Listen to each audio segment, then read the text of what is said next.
Welcome to the Jeremiah Show. So, I always encourage my listeners to put on their favorite pair of headphones when they're listening to the show. Our sound engineer, Graham Palmer at Surprise Studios, he spends hours and hours carefully placing the music and mastering the audio. And so the show is, I call it sound designed. It's made for music lovers. It's made for, uh, really kind of getting in and getting and escaping. It's designed lovingly for your ears, as I say. Today's show is one of those shows. I'm going to wait. Go get your headphones and take a musical journey with us today. Allow yourself the hour to fully appreciate my guest stories, scored with the beautiful music performed by him and his 68-member symphonic orchestra. Come on, when was the last time you truly allowed yourself to enjoy your life, even if only for an hour? Let the music fill your ears. Let your mind go. Let it wander. See where it leads you. Take a walk outside. Breathe in deep and wash yourself in the notes. Remind yourself what you most cherish in your life and feel good about yourself. Just float on. Float on. Enjoy the music. So, welcome to the show. My special guest today is an award-winning composer, a conductor, and a producer. He is the founder and the music director of the 68-member Symphonic Jazz Orchestra, and he also serves as director of the music programs for the Los Angeles County Museum of Art, LACMA. My special guest today is the great Mitch Glickman. In his 35-year career, he has produced over 1,200 concerts across the country. He has been long credited for carrying the baton for symphonic jazz. With symphonic jazz, it's the blending of classical music and jazz music. His concert at the 1996 Atlanta Olympics is very notable. He has also produced national concert tours featuring artists like Ray Charles, Stan Getz, Dionne Warwick. He has one of those resumes that is so long that I have broken it up throughout this show because I could have you. His accomplishments are incredible. He's produced house concerts featuring George Duke, Al Jarreau, Dianne Reeves, and Dianne Schuur, excuse me. His choral, chamber, and symphonic works have been performed in concert halls across the country. You know the names: the Royce Hall, the Ford Amphitheater, Walt Disney's Theater at Cal Arts, Cerritos Center for the Arts, and Broward County Performing Arts Center. And as a arranger, Mitch Glickman has written such diverse singers for such singers and instrumentalists as Kurt Elling, Barry Manilow, Bud Shank, and Phil Perry. Mitch Glickman, special guest. He produces and hosts his weekly radio series. You've got to check it out.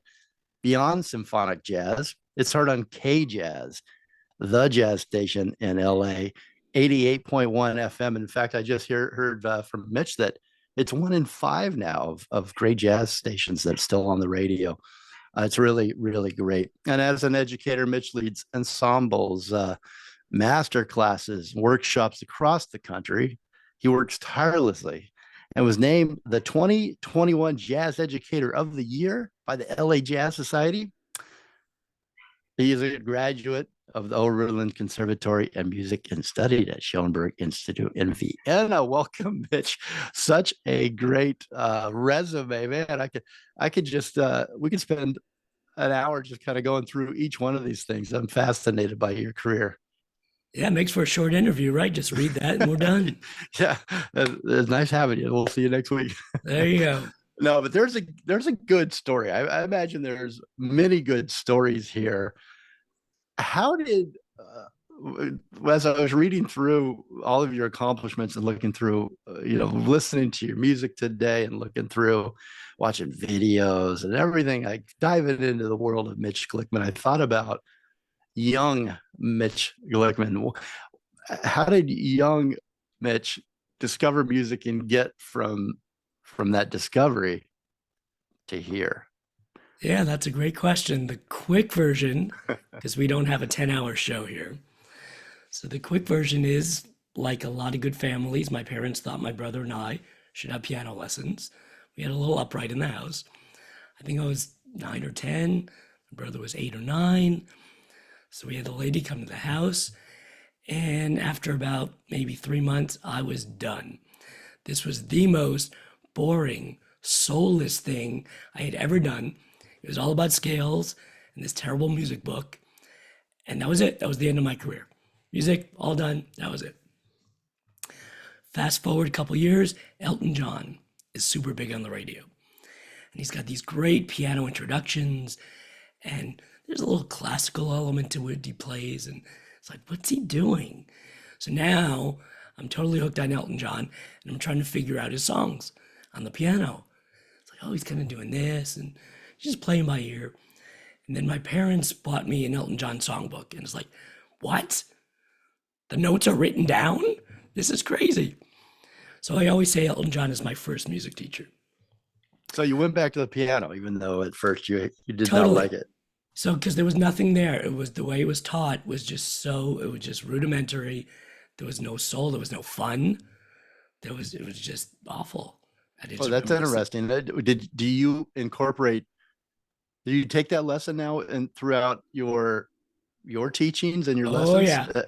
Because if it Well, ain't we'll have to fun, get then to what the that, heck are we doing? Yeah, but That's I want to really- hear how you do that, but I'll continue Yeah. with your story. I'm sorry for interrupting. Yeah, so that kind of, once I was starting to get into Elton John, starting to write songs, now I was learning to play guitar and flute and saxophone. And from there, just kind of skyballed and snowballed into all kinds of other musical adventures. And it never stopped. So, yeah. The It's Symphonic interesting you Jazz. say, Yeah.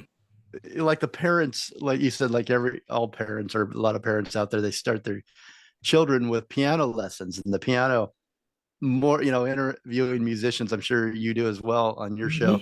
Mhm. That's the story for a lot of young musicians.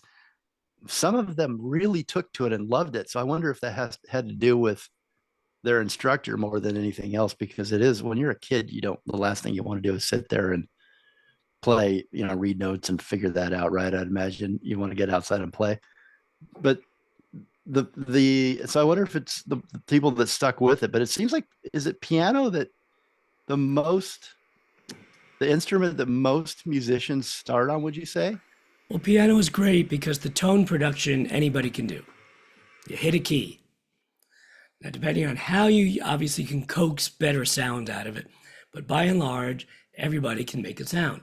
Now, if you want to start on violin, it's going to take you a good 3, 4, 5 months just to get a sound that doesn't freak your cat out.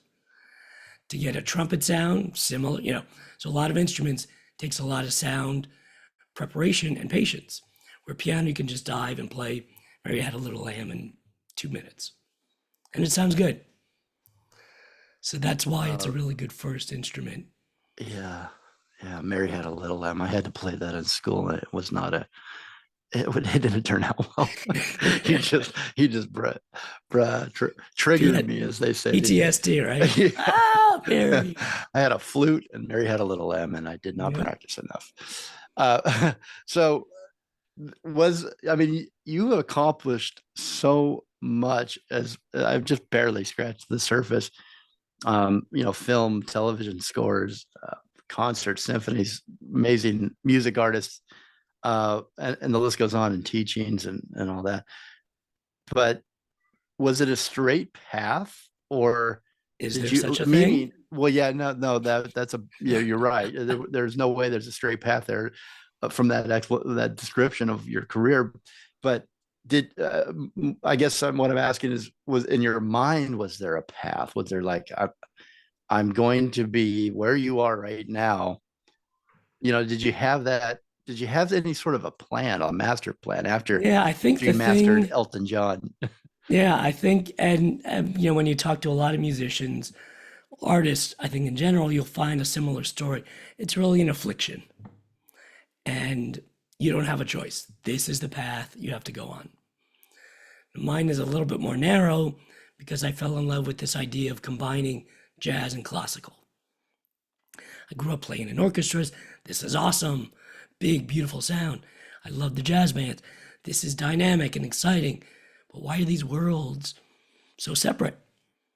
And just structurally and politically, and for so many reasons, they were kept at a distance. It's like, so I always try to figure out with my writing, with my productions, how do we combine them? So that's been kind of my mantra ever since.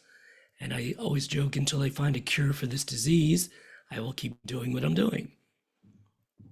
Now, how successful I am at doing this obviously took a minute. Knowing what I needed to do, it's either New York or LA. So those are kind of my two choices. So ended up being LA, obviously. And yeah, so lots of peaks and valleys. So Why LA versus New York? Was there I had actually because of the apprenticed in New York. I had spent time in New York. I grew up in Miami, and I looked really hard the whole time I was in New York. Did not see a single palm tree. All of New York, every part, nothing. So no, I think New York was just too intense in uh, terms of the way of life and the commuting and if you're going to suffer and starve, at least you can do it in sunshine. that's a good point, a really good point. Well, you had a love for orchestra, as you mentioned, and jazz before. You served as associate music director for the American Jazz Philharmonic.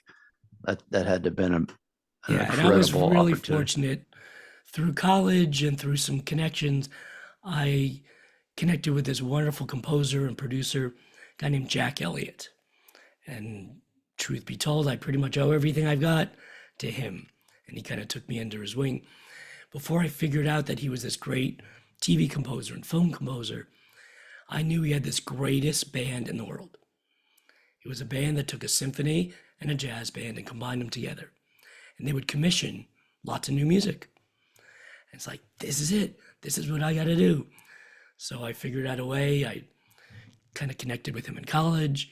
After college, just started menial jobs with the library and just doing little things just to be in the room where it happened, right? And one thing led to another. And I had spent 15 great years working with him and kind of learning and being in that situation. Through him, I got to do a lot of wonderful television work. Jack's credits include the music to Charlie's Angels, Night Court, Barney Miller, the movie Oh God, Where's Papa? He was the music director for the God, Grammy yeah. Awards for over 30 years. So I got entree to all of this through him. It's very Wow. fortunate. Learned a lot. And the That's where your reality is, love for the yeah. orchestra began, really, was with him. So here I got to see a model of what this fantasy was for me. It's like, wait, this exists. This is amazing. He passed away in 2001, which is when I started my group. Basically, just keeping that idea going, kind of being the torchbearer for symphonic jazz.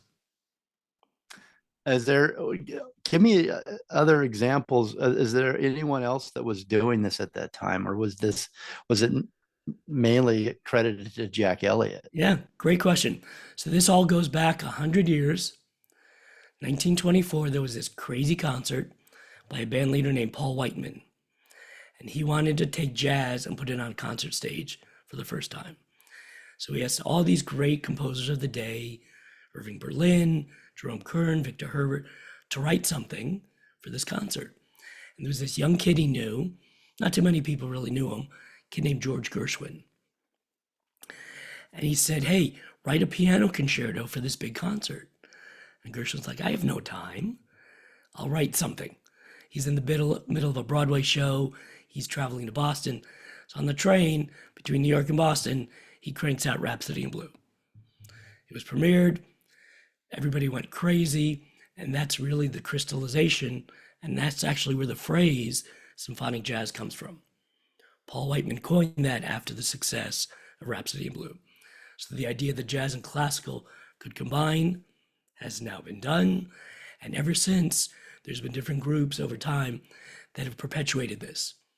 So there's people like Gunther Schuller, John Lewis, Stan Kenton, Jack Elliott, and now we're kind of the latest ones kind of pushing this genre forward. And why is it so important for you? What is your love for this style symphonic jazz. What is it Yeah, I that mean, you I love always so use much this about it that you? analogy, and I don't know if we're going to step on toes commercially here, but what if you really, really loved peanut butter?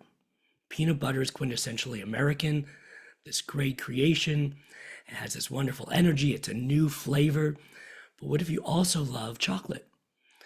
Chocolate's old, centuries old, really cultivated and perfected in Europe. Now, what if you combined chocolate and peanut butter? You'd get symphonic jazz, right? Because jazz is this American new sound. Classical music is just like chocolate, developed over hundreds of years. Put them together, and you got this magical taste. It's like that old commercial with, I think, for Reese's, where the That's it. people bumped into each other, a girl and a Yep. guy, right? And one of them You dumped got the your chocolate. chocolate and my peanut butter. You got my Yeah, peanut. exactly. Yeah, we remember that, right? Two great So, tastes that taste was great there together. any? Was there something like that? How do you think it? How did it? How was it discovered? I You think know, it's like been, I mean, you can trace it back into the 1800s. Before there was jazz, people were experimenting with these ideas of Creole music and classical traditions. blended. So I think it's just, obviously not a new invention. It's been around 100 years. But again, you got these two great flavors, no Oh, different, it, go to your culinary background, right? yeah, Fusion, right? right. Whether it's Asian American, there's all these great fusions. By themselves, they're great, but put them together and there's some kind of magic. And classical obviously came first, right? Would Yep. that So be that's an correct? old tradition. And the new stuff was jazz, and they Yep. put that together. And all the things that came out of jazz. So jazz begot R&B, rock and roll, hip hop, rap, all comes back to, blues really. This great this great African American creation really started with the blues and developed and developed and developed. So we have these great gifts that we build on and celebrate. Mhm. And you've carried on the tradition, and you're well known for it.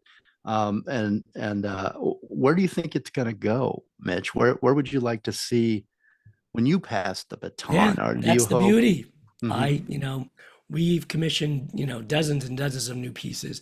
Our job is not to judge. History will be the judge. So, just to put it out there, and I always like to say when we give composers the chance to write for our group, I say, here's the greatest Crayola box in the world. Go to town. And How every composer exciting is that going to must take it be as in a different composer. directions. Yeah. Sorry yeah. How exciting that must be when you say that to Yeah.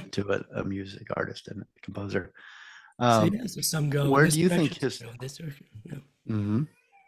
And is it always new and exciting when you watch how they interpret, how they take a project and make it their own?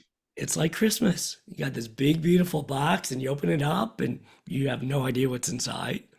And listen, over the years, we've been doing this for 23 years. Some are more effective than others. But yeah, You mentioned there about the history will judge. hmm You're not, history that's will not up to judge you. us. Yeah, right. Where do you think, Mitch, where do you hope that history judges you? Where do you, if there's a headline for Mitch Glickman, what is that headline that you hope is out there forever? Yeah, I guess, a perpetuator of this magical genre of symphonic jazz. So yeah, so again, it kind That's of gets back to that affliction. For whatever reason, I fell in love with this idea of combining these two worlds. And most of my writing as a composer has been in that vein. My production has been in that vein. I've been able to surround myself. My radio show is all about sharing these gems of symphonic jazz. So, for whatever reason, I have this disease. There is no known cure, and I will keep doing it. And maybe somewhere down the road, some other people enjoyed it too. Spread sounds terrible, but spread that disease. The love of music, the love of this type Yeah. of music, symphonic jazz. I mean, if Well, you want to get into the flip side of that equation, this I is a do. very expensive group, right? This is the world's largest jazz band. 68-member jazz band is hard to pay for. And we have a special collective bargaining agreement with the union. Musicians union has been very supportive. So they do give us a break and support. but it's still 68 bodies. And we do play, pension and health and welfare. And these are all studio musicians that make up our band. But to mount a concert is wildly expensive. Wow. And to rehearse and put all this work Yep. into it. Let's And get into that and let's talk about it right after the break. I'm going to take a real quick Perfect. break because I don't want to cut you off. I want to get into that a little bit. I mean, just the undertaking of a 68 piece orchestra, symphonic jazz.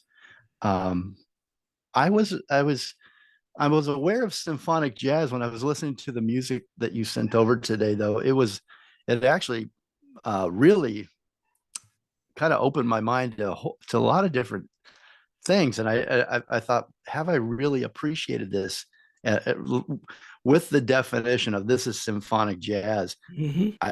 I really appreciate the music, and we're going to play some right now here, Mitch. Nice.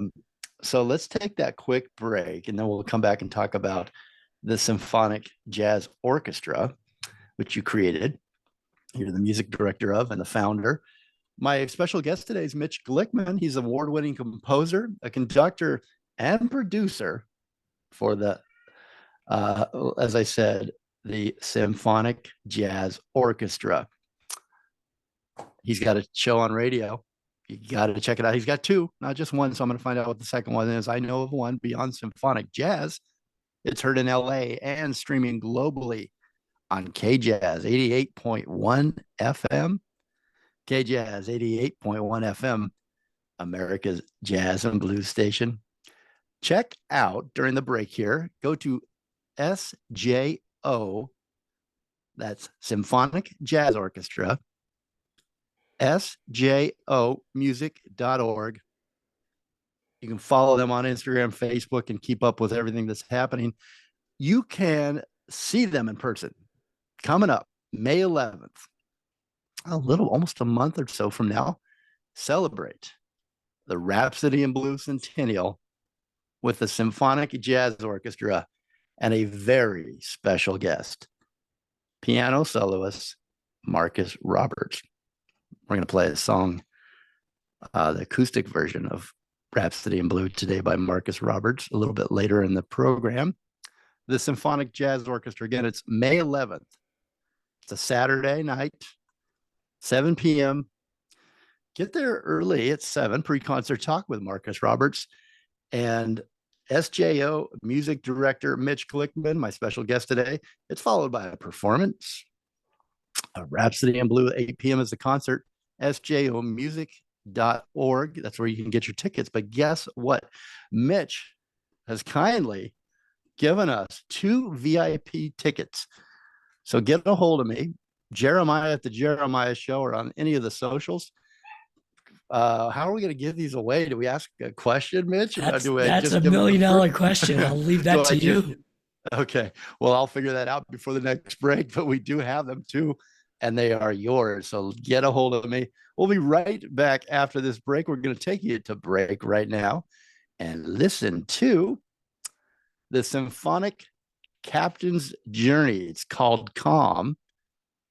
Is that on Looking Forward, Looking Back album? Yes. Yeah. Okay. This is great. I really love this one. Symphonic Captain's Journey, Calm. Enjoy, and we'll be right back. Don't go anywhere.